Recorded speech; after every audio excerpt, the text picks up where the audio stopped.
Halo dulur-dulur, balik neh karo aku Samsul Gondo.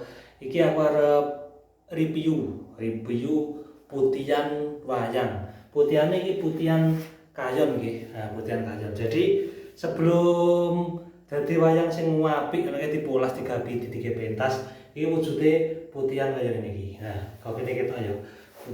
Putihan wayang ini gunungan. Gunungan nggih. Nah, kaya ngene iki. Iki putihan sebelum dipulas.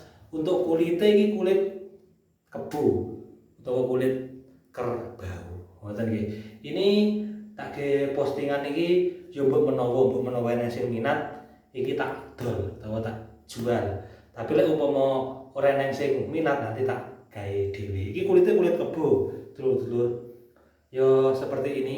Kulitnya insyaallah yo kandel iki mampu pulasan yo kandel kaya ini iki. Nah, ukurannya sesuai dengan standar pedalangan. Ngoten nggih. Terus nggih kaya ngene iki, tapi regane iki rada murah banget. Piro iso DM utawa inbox ya. Nggih. Terima kasih. Video reviewnya setelah ini iki luwih detail.